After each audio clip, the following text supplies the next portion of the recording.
qui mancando, à son Yahweh, dans Jésus, non, à tout. Nous les mancando, pour en et dans Jésus, non, à Jésus. À son et Jésus, non, à Jésus. Nous qui mancando, pour bas.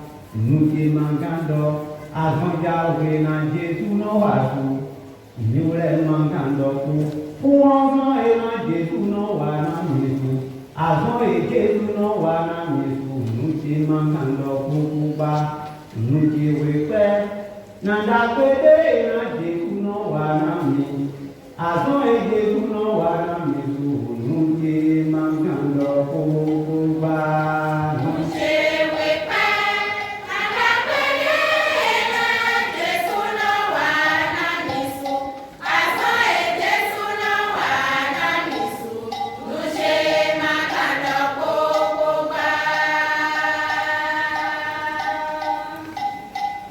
Nous qui repère,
de ce matin est tiré de la première épître de Pierre.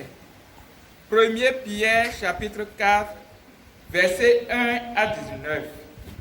Ẹ̀kọ́ kíkà wa ti òwúrọ̀ yìí nínú èpísítẹ́lì kíni ti Pétérù sí ènìyàn gbogbo orí 4 ẹsẹ̀ ìkíní dé ìkọkàndínlógún. Nufɔ̃ mɛ kɔ sigbɔ yɛwɛtɔ hã dali mi tɔn. N'ayi xixia sɔn episteli tutɔn Peter tɔn le gbɛtɔ le kpome. Ota etɔn ene. Bɛsɔn afɔ etɔn titɔn to dze vivolo.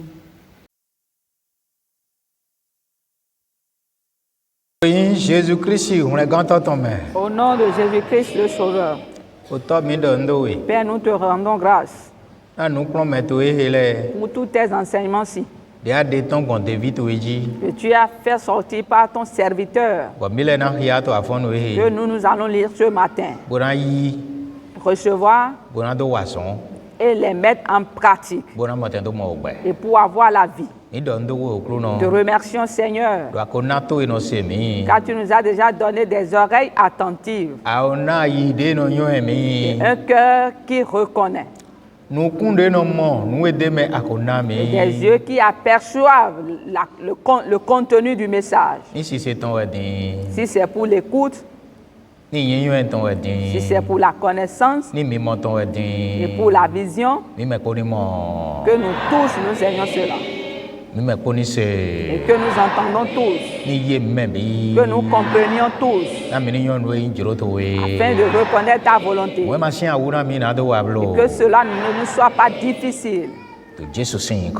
Au nom de Jésus.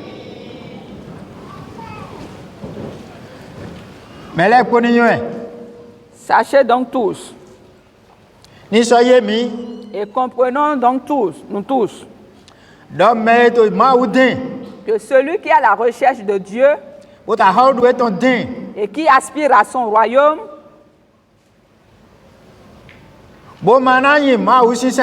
et qui ne voudra pas mettre en pratique les commandements de l'Éternel ne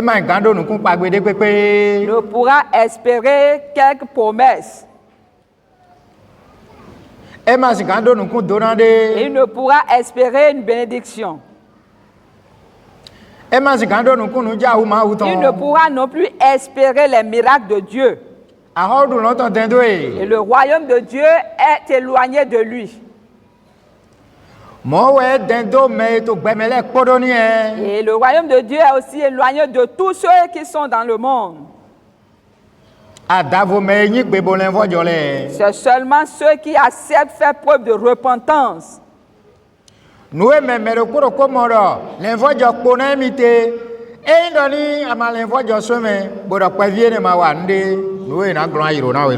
la chose dans laquelle tu te sens qu'il te reste quelque chose à faire pour ta repentance, si tu te repens, ne te prétends pas dire que si c'est ce peu-là, ce n'est rien. Alors c'est cela qui te fera empêcher d'entrer dans le royaume.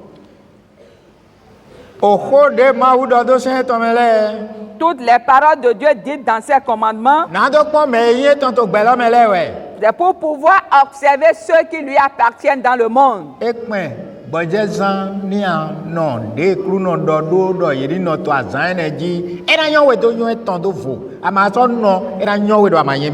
Et le jour de sabbat, si tu arrives à sanctifier ce jour, l'Éternel Dieu te reconnaîtra à part. Mais si tu décides également de le profaner, il saura que tu ne lui appartiens pas.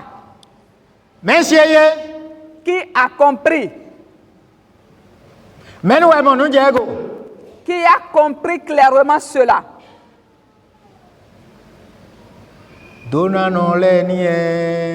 Voilà ceux qui sont déclarés bénis. Ici, et au moment où Jésus-Christ apparaîtra.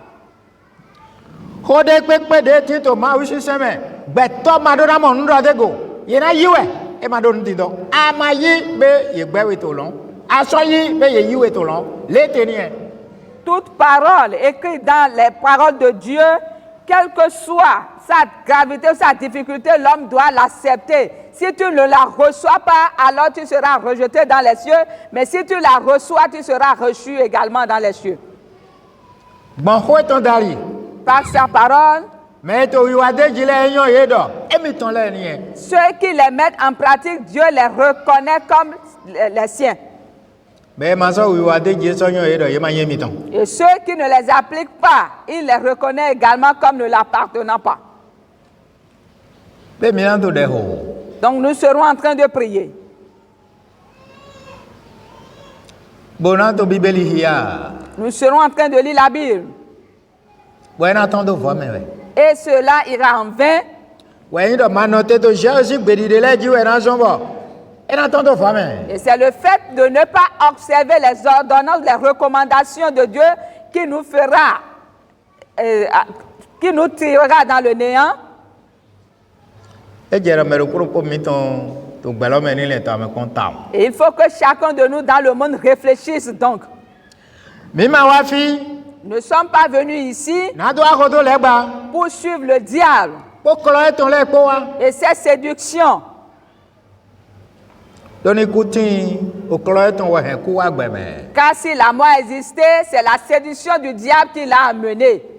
We nu ma uvi so wa din Et vie. au moment où le Fils de Dieu est venu maintenant Bona gomi do gbe. pour nous ramener à la vie, E ma so jere mi ni do to a ovi to to li vedo o sen ma u ton le go ba. il ne nous faut plus prêter oreille au diable pour désobéir aux préceptes de Dieu. Nu e do ko mi ton de yi Jesus se do na mo do na ni Et e. c'est ce que chacun de nous qui a reçu Jésus-Christ doit comprendre. Mi se nu pro me de apôtre na to fi. Avez-vous entendu les enseignements qu'a donné l'apôtre ici? E do Christ jiya. Il dit Christ a souffert To agbasa me. dans la chair. Mille lo su ni bala gbaja mon ko to ni le mi to me. Et il nous invite à nous armer de la même pensée Na do jiya do Christ tame. et pour souffrir pour Christ, Do ho ton tame. pour sa parole. Ni mi yi se Et si nous l'avons reçu wa egbe wana mi. et qu'on nous déteste pour cela, Mi ni nyu e do nous mo. devons reconnaître Dona we ne na yina mi. que ce sera un sujet de bénédiction pour nous. Ni ayi kon to wa gbe na we do ayi Christ se wutu bo nyu e do mo abi o dona no le me. Si le monde te hait parce que tu as reçu Christ, tu dois savoir que désormais, tu fais partie du lot des bénis. Abi o me de na ya hodu no ton le me me. C'est que tu as intégré le groupe de ceux qui vont dans le royaume de Dieu. Ayi si we we vi lo. Tu es désormais le Fils de Dieu.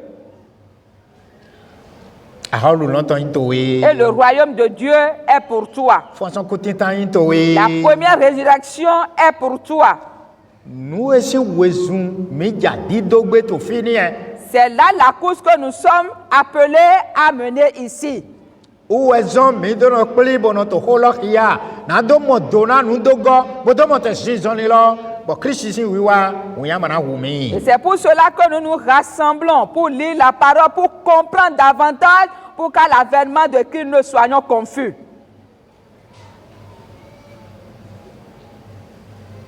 Mini bala baja wa funfun mon ko tonton do go na mi de Nous devons le. nous armer de la sorte. Do medeji ya gun agbasa dali e ko do alo te na yan do. Car celui qui a souffert dans la chair en a fini avec le péché. Mini yin me e do alo te na yan do. Soignons donc ceux-là qui ont mis fin au péché. To gwe mi do alo te na yan do. Au moment où nous avons mis fin au péché, Mede mana mo mi gbo ba. personne ne nous acceptera. Toli mano gon ke do ko na je o sin ko ba utu. Parce que nous ne passons pas outre la parole de Dieu. Madonu kun do gbe tole we na yin wana we blo. N'espère pas l'amour venant des hommes, Aba me do ko na yin wana we. mais une personne t'aimera. Mais si ayin to adusi lo jiwe ya we to me na yin wana we. Celui qui est assis à la droite du Père t'aimera. Et il sera en train de parler avec toi. Et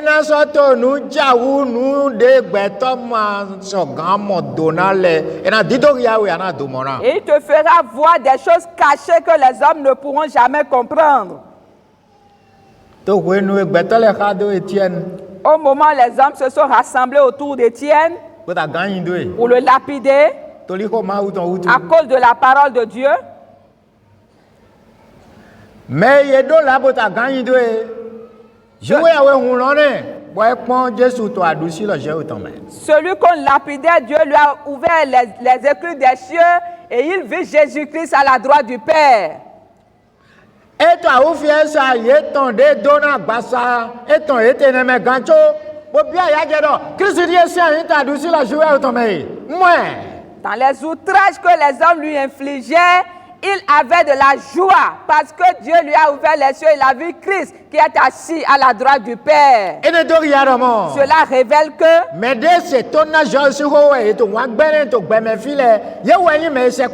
ceux qui obéissent à la parole de Dieu, qui sont détestés de la part des hommes sur cette terre, ce sont eux-là que Dieu accepte. Gloire soit rendue à Jésus pour toujours. Gloire soit rendue à Jésus pour toujours.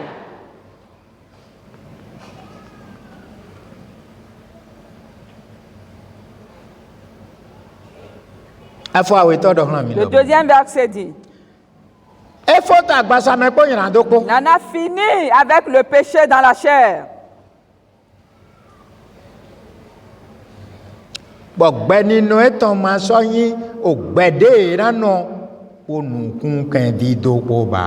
Et sa vie, il ne met plus sa vie dans les convoitises.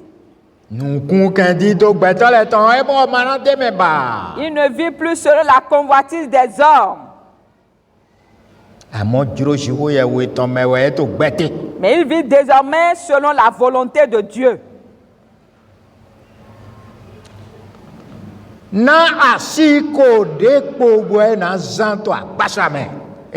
Pour le temps qui lui reste à vivre dans la chair. Quel temps? Depuis quel temps as-tu cru? Est-ce depuis ton enfance? C'est ce que le Seigneur te demande maintenant. As-tu cru à l'âge adulte? Le temps qui te reste à vivre dans cette chair, voici comment tu dois passer ce temps. As-tu cru le soir? Et il est presque minuit.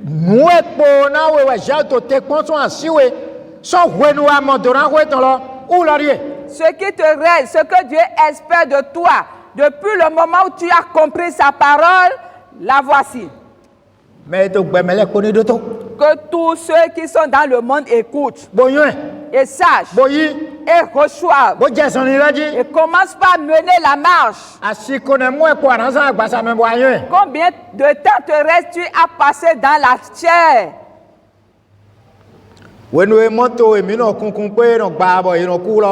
Au moment où les véhicules que nous avons, que nous conduisons, font des accidents et les hommes meurent.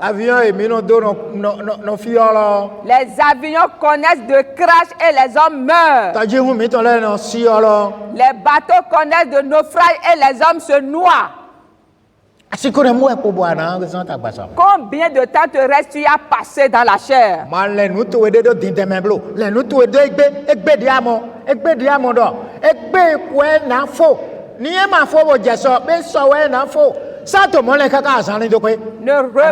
Ne remets pas ta vie plus tard, mais pense toutes choses aujourd'hui et tout de suite. Vis chaque jour comme si c'était le dernier et tu seras sauvé. Gloire soit rendue à Jésus-Christ pour l'éternité.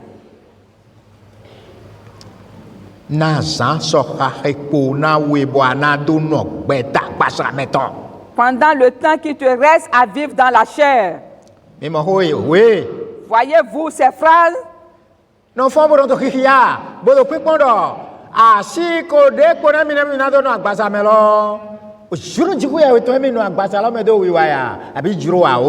Il est constamment pour voir si le temps qui te reste à vivre dans la chair, si tu vas les vivre, les passer pour la volonté de Dieu ou pour la volonté du diable.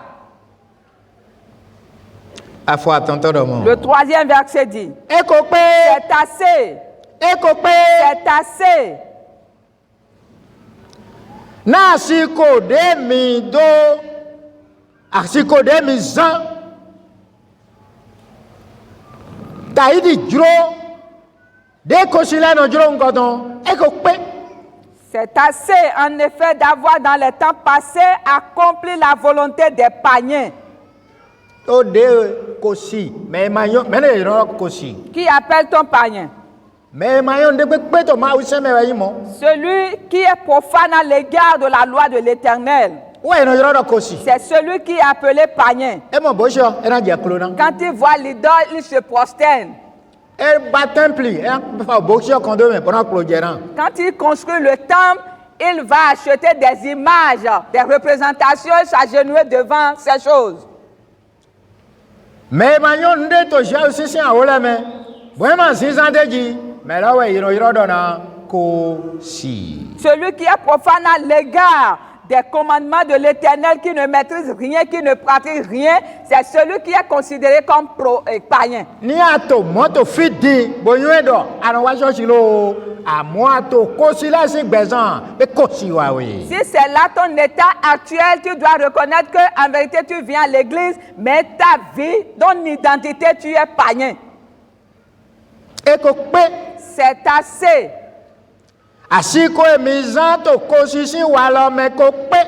assez le temps que nous avons déjà passé à l'état païenne.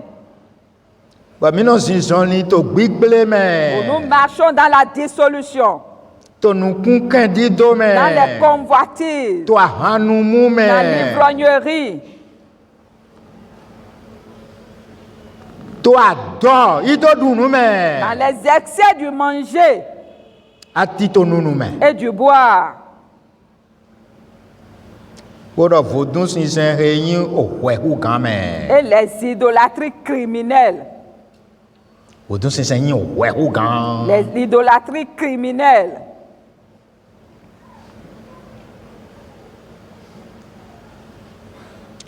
Le quatrième verset dit,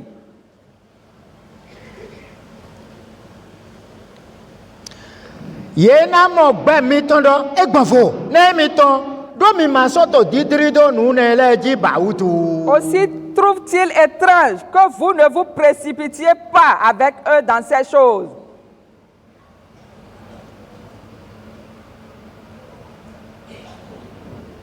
Ina nu pa chamena ye we do mi le ma soto mo do na nu ne le bautu. Cela sera étrange pour eux parce que vous n'allez plus vers ces choses-là.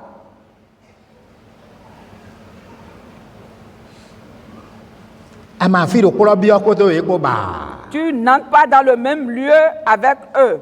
Tu ne manges pas comme ils ont l'habitude de manger. Et tu n'as plus le même envie que eux.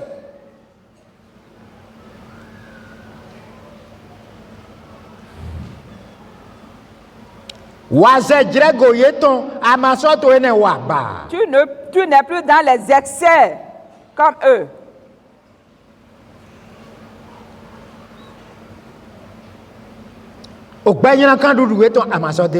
Tu n'es plus dans la débauche comme ces gens-là.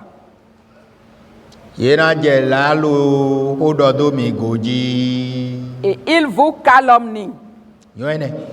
Reconnais cela. Quand tu te sanctifies, tu te mets à part, ils vont commencer par te calomnier.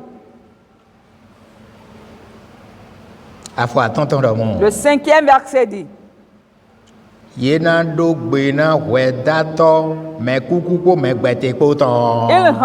compte à celui qui est prêt à juger les vivants et les morts. Ils rendront compte à qui? Celui qui jugera les morts et les vivants. Et cela est pour bientôt. Est-ce que vous reconnaissez qu'il y a quelqu'un qui va juger les morts et les vivants? Jésus-Christ m'a ouvert. Son nom s'appelle Jésus-Christ, le Fils de Dieu. Gloire soit rendue à Jésus-Christ pour toujours.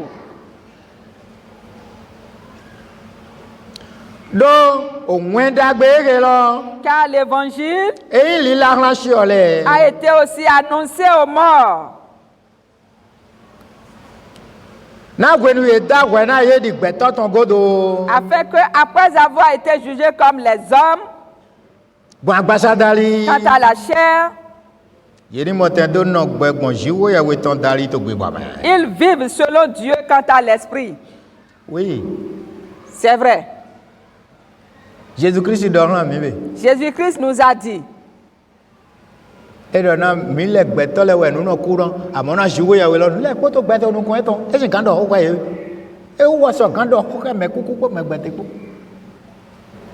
dit pour nous les hommes, les choses meurent, mais pour Dieu, tout vit pour toujours, parce qu'il a le pouvoir de parler, de s'entretenir avec les morts.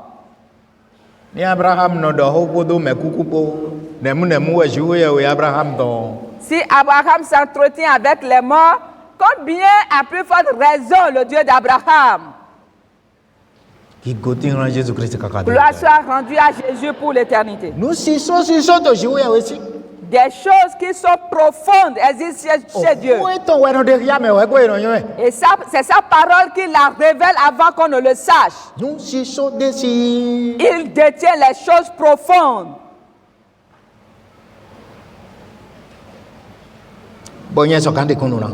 Et moi, je peux rendre ce témoignage.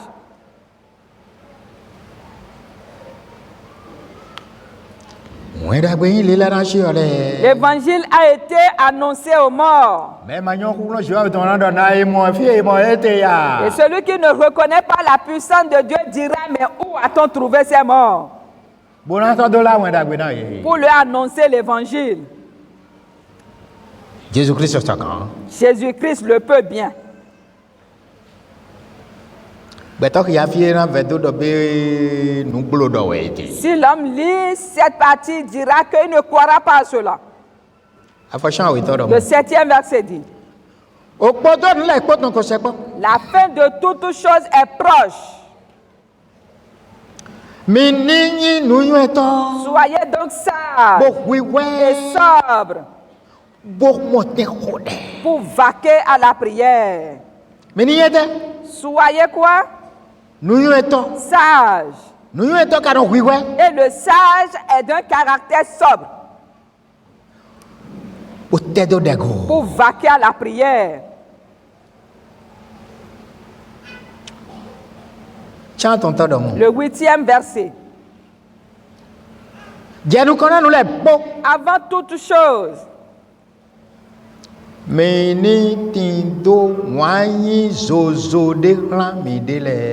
les uns pour les autres une ardente charité. Ce n'est pas la charité de la prostitution ou des critiques sur WhatsApp ou pour envoyer à son prochain sa nudité, non. Ou de lui envoyer son corps. On ne parle pas d'une ardente charité de débauche ici, non. Mais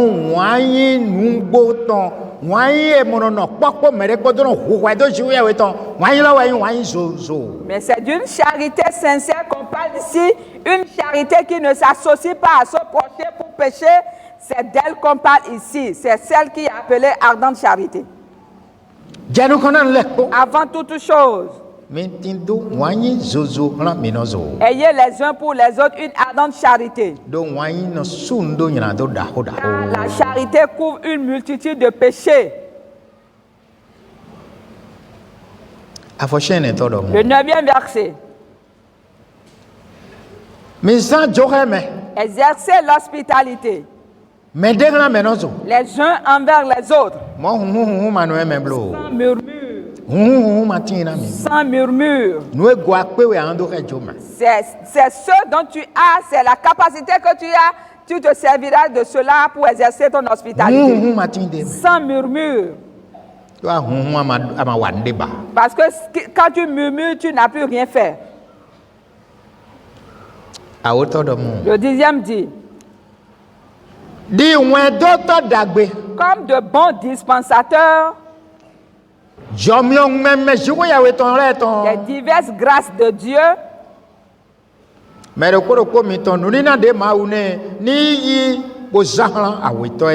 que chacun de vous mette au service des autres le don qu'il a reçu.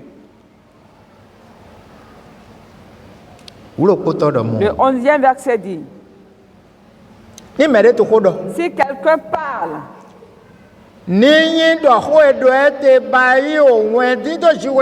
comme ce soit, comme annonçant les oracles de Dieu, et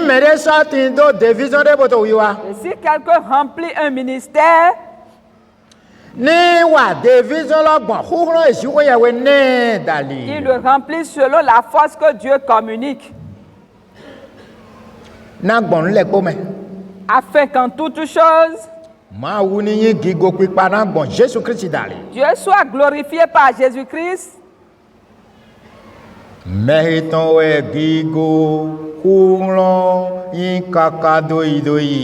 à qui appartiennent la gloire et la puissance au siècle des siècles. Amen.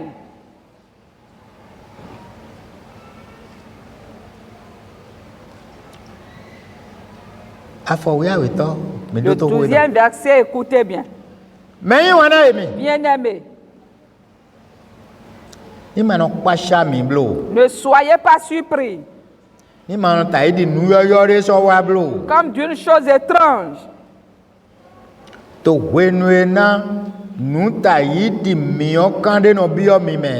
qui vous arrive de la fournaise qui est au milieu de vous pour vous éprouver.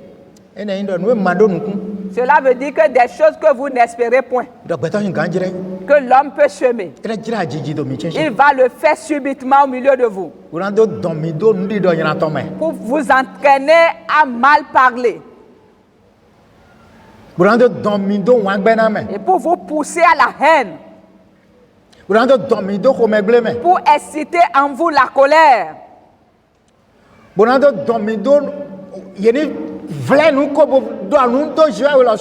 pour vous exciter même à blâmer et à blasphémer contre Dieu. Que cela ne soit pas étrange pour vous, que de pareilles choses arrivent subitement sur vous. Et cela est comme une fournaise qui est au milieu de vous pour vous éprouver. Donc vous devez reconnaître qu'il y a des épreuves.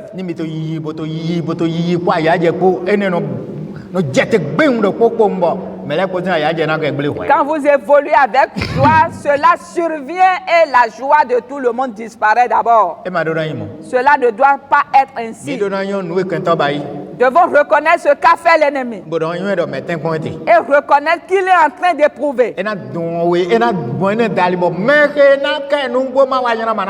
il va prendre par là pour pouvoir entraîner le plus grand nombre à pécher.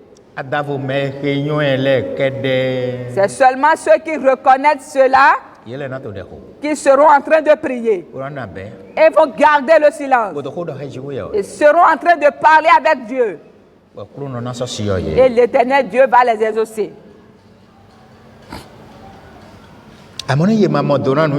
Mais quand on ne comprend pas les choses jusqu'à ce niveau, on est troublé.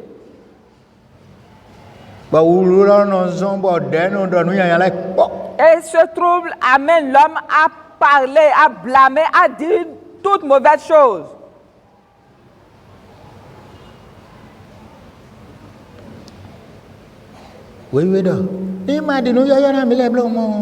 La Bible déclare de ne pas être surpris, que cela ne soit pas une chose étrange pour nous. Le 13e verset.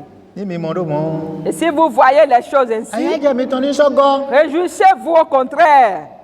Et que cela ne vous a pas poussé dans les péchés.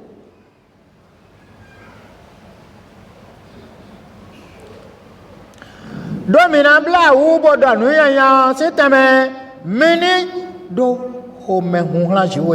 lieu de vous attrister et raconter des mauvaises paroles, réjouissez-vous donc au Seigneur. Du fait que vous avez part à la souffrance de Christ. Afin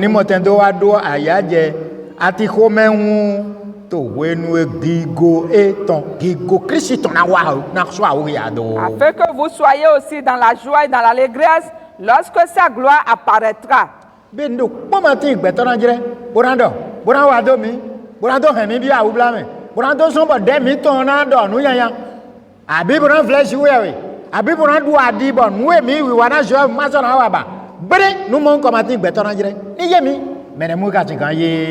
l'homme n'a aucune chose à dire, à faire, qui va nous arracher notre joie, qui va laisser en nous de la tristesse au point où nous allons blâmer, nous décourager, abandonner même ce que nous faisons pour le Seigneur.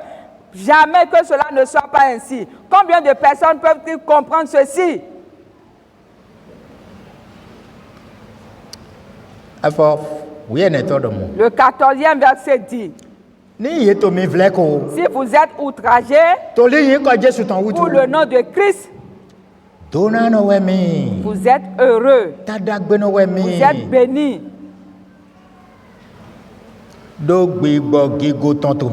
Parce que l'Esprit de gloire repose sur vous. L'Esprit de Dieu repose sur vous.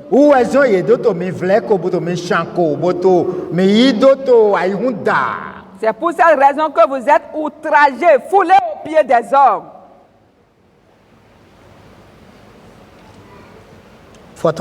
Le 15e verset dit: que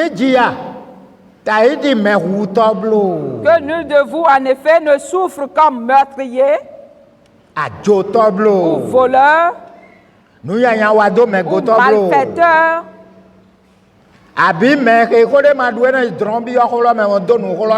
ou comme s'ingérant dans les affaires d'autrui. Que nul ne souffre de cette manière. C'est parce qu'il a volé. C'est parce qu'il a tué, il a commis le meurtre.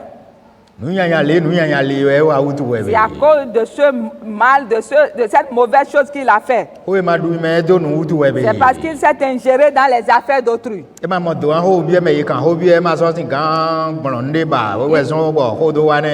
n'a pas compris l'histoire, mais il s'est ingéré dans ces affaires-là. On lui a posé des questions. Il n'a pu répondre. C'est pour cette raison qu'il est dans ce tourment-là. Ce 15e verset. Et les versets lus tout à l'heure, nul d'entre nous ne doit négliger cela.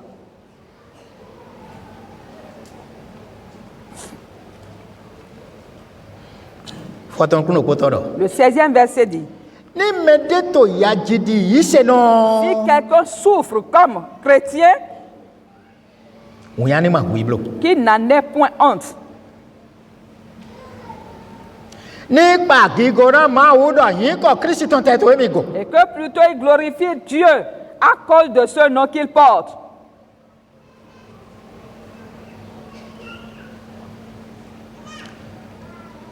Le 17e verset dit: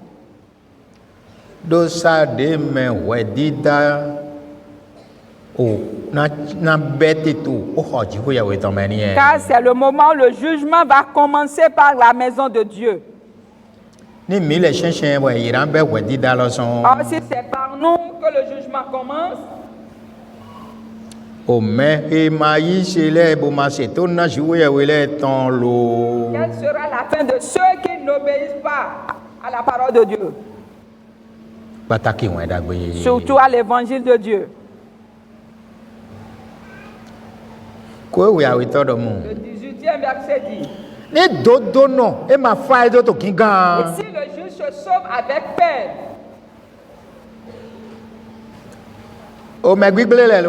que deviendront l'impie et le pécheur, qui sont Ceux qui sont les pécheurs. Mais maintenant, il s'agit de temps. Ceux qui n'observent pas les 10 commandements de l'Éternel. Tous ceux-là sont appelés pécheurs. Le 19e verset dit.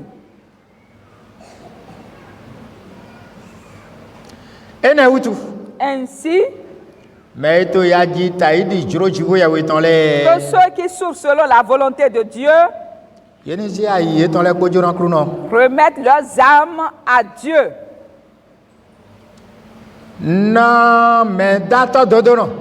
Afin que le fidèle Créateur qui remettent leurs âmes au fidèle Créateur.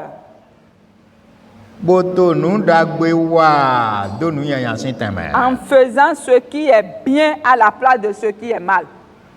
D'être en train de faire quoi?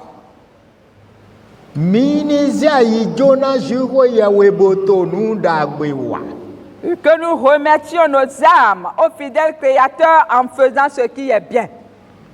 C'est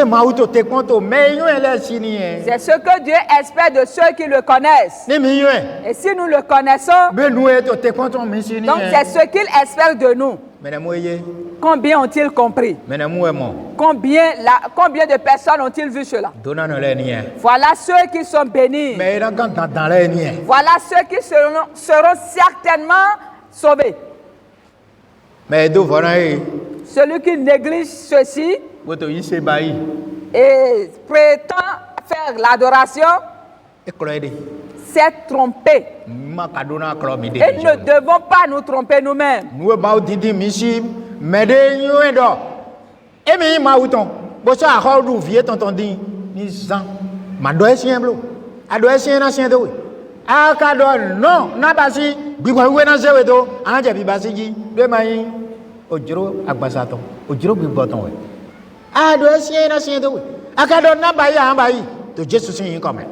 Ce que Dieu veut de nous, si quelqu'un se reconnaît comme fils de Dieu, ne te dis pas que cela est dur. Quand tu mets cela dans ta tête, tu verras que les choses seront difficiles. Mais quand tu dis que c'est facile, par l'Esprit de Dieu, alors tu verras que tu vas te mettre à l'appliquer. Tu vas commencer par les mettre en pratique par le nom de Christ.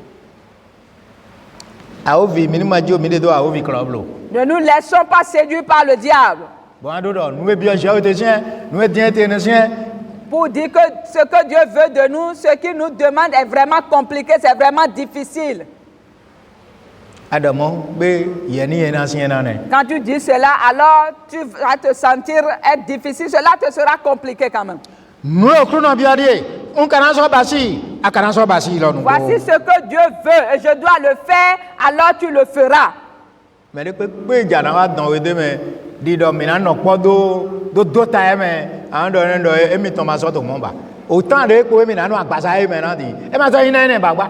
Quiconque viendra vers toi pour te dire de venir d'enfoncer davantage, tu lui diras non, ce n'est plus le moment parce que le temps qui te reste à vivre dans cette chair, tu ne veux plus te consacrer à ces choses auxquelles tu avais renoncé. Il va te détester. Il va même te blâmer. Il va même te honner publiquement. Ne tiens même pas compte de lui. N'avez-vous pas entendu ce qu'a dit la parole? Qu'on ne vous trouve pas parmi les voleurs, ni parmi les meurtriers, ni parmi ceux qui commettent l'adultère ou la débauche. Qu'on ne vous retrouve pas parmi les menteurs. Et si c'est parce que vous avez renoncé à ces mauvaises compagnies qu'on doit se moquer de vous, alors réjouissez-vous donc. Jésus-Christ bénira chacun de nous.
Jésus-Christ a haludao. Abasi. Tu as fait. Nous sommes réunis ici en ce jour. En ce jour saint. Déverse ta bénédiction sur nous. Qu'aucun de nous ne soit privé de ses bienfaits. Exauce nos prières, Seigneur. Et accorde-nous une santé. Ôte les maladies de nos corps. Et que ta parole nous guérisse. Au nom de toi, Jésus-Christ, la parole. Et le soit ainsi pour nous, Seigneur. Que tous viennent te rendre grâce. Au nom de Jésus. Alléluia. Alléluia. Alléluia. Mais quoi qu'il y ait Jésus.